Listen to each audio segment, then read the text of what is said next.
Welcome back.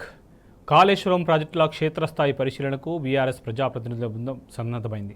BRS నేతలు రేపు ఎల్లుండి మేడిగడ్డలో పర్యటించనున్నారు. రేపు బడ్జెట్ ప్రవేశపెట్టిన అనంతరం బీఆర్ఎస్ ఎమ్మెల్యేలు ఎమ్మెల్సీలు హైదరాబాద్ నుంచి బయలుదేరి వెళ్లనున్నారు. సాయంత్రం 5 గంటలకు ఎల్ఎండీని పరిశీలించి కరీంనగర్ మీదుగా రామగుండం చేరుకుంటారు. రాత్రి అక్కడే బస చేసి శుక్రవారం ఉదయం కన్నేపల్లి పంప్ హౌస్తో పాటు మేడిగడ్డ వద్ద గోదావరి వరద ప్రవాహాన్ని పరిశీలించనున్నారు.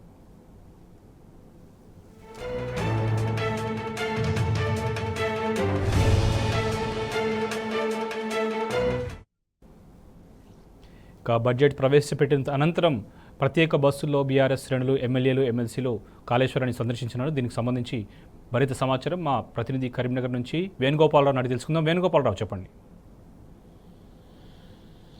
శోభన్, రేపు బీఆర్ఎస్ శ్రేణులు ఇటు మేడిగడ్డ, కన్నెపల్లి, ఎల్ఎండి డ్యామ్ను సందర్శించనున్నారని చెప్పొచ్చు. అంటే ముఖ్యంగా చూసుకుంటే ఇప్పుడు ఉన్నటువంటి పరిస్థితుల్లో గత వారం రోజుల నుంచి కూడా పెద్ద ఎత్తున వర్షాలు వస్తున్న నేపథ్యం ఒక ఎత్తు అయితే, ఇటు మహారాష్ట్రలో భారీ వర్షాలు పడుతున్నాయి. ఈ నేపథ్యంలో ఇటు ప్రాణహిత గోదావరి పెద్ద ఎత్తున ప్రవహిస్తోంది.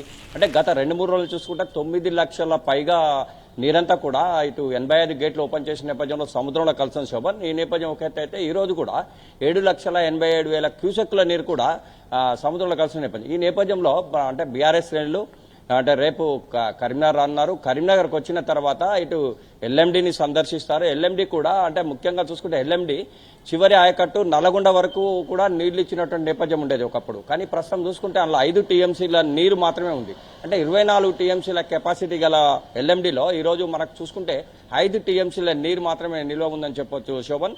ఇంకోవైపు ఎల్ఎండి చూసిన తర్వాత రేపు సాయంత్రం ఇక్కడే డిన్నర్ చేస్తారో, రాత్రి రామగుండంలో బస చేసి ఆ సాయంత్రం ఉదయం అంటే 26వ తారీఖు ఉదయం ఇటు కన్నెపల్లి పంపౌను సందర్శిస్తారు. కన్నెపల్లి పంపౌ చూసిన తర్వాత అక్కడ ఉన్నటువంటి పరిస్థితులు, ఎందుకంటే ఇప్పటికే కన్నెపల్లి పంపౌ ద్వారా కూడా నీళ్లు పంపించవచ్చు.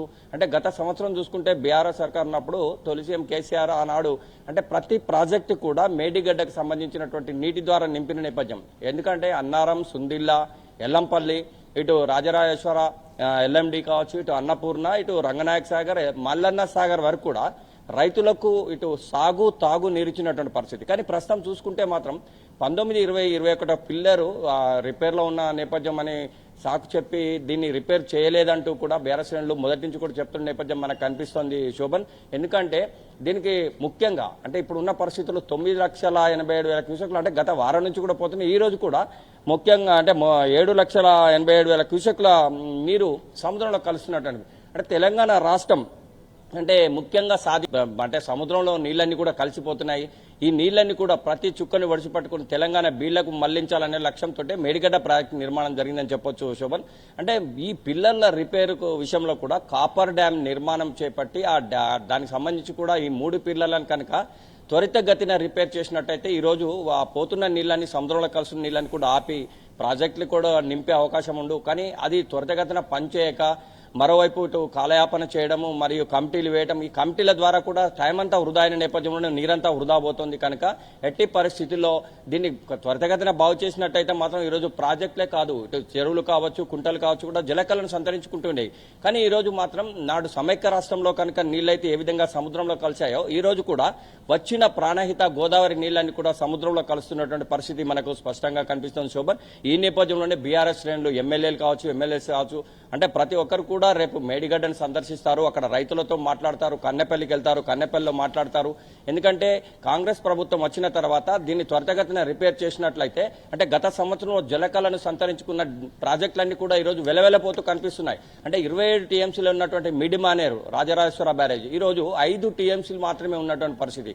ఇటు ఎల్ఎండి చూసుకుంటే కూడా చివరి ఆయకట్టు నల్లగొండ వరకు ఇచ్చిన నేపథ్యం. కానీ ఈరోజు 5 టీఎంసీలు మాత్రమే ఉన్న అంటే ఇవన్నీ కూడా ప్రజలకు వివరించేందుకు రేపు సాయంత్రం 5 గంటల వరకు కరీంనగర్లో ఉంటారు. కరీంనగర్ తర్వాత ఇక్కడ ఎల్ఎండిని సందర్శిస్తారు శోభన్. ఎల్ఎండి చూసిన తర్వాత నైట్ ఇటు రామగుండంలో స్టే చేస్తారు. ఉదయం కన్నెపల్లికి వెళ్తారు. కన్నెపల్లి చూసిన తర్వాత మీడియా సమావేశం కూడా నిర్వహించే అవకాశం ఉన్నదని తెలుస్తోంది శోభన్.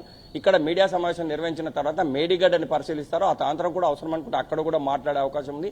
ఏదేమైనా కానీ అంటే కొన్ని లక్షల క్యూసెక్కుల నీరు గత సమైక్య రాష్ట్రంలో ఏ విధంగా అయితే సముద్రంలో కలుస్తున్నాయో ఈ రోజు కూడా కళ్ళ ముందు ప్రాజెక్టు ఉన్నా కూడా నీళ్లన్నీ కూడా సముద్రంలో కలుస్తున్నాయనే నేపథ్యం ఒక ఎత్తు అయితే త్వరితగతిన ఇది రిపేర్ చేస్తుంటే ఇలాంటి పరిస్థితి ఉండేది కాదు. ఈరోజు తెలంగాణ బీడు భూములన్నీ కూడా సస్యశ్యామలమయ్యాయి. కానీ ఈరోజు ప్రాజెక్టులన్నీ కూడా వెలవెలబోతున్న నేపథ్యంలో బీఆర్ఎస్ శ్రేణులు రేపు మేడిగడ్డ సందర్శన పెట్టినారని చెప్పొచ్చు.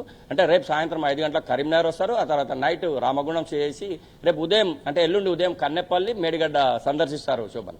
Right Venugopala Rao, thank you.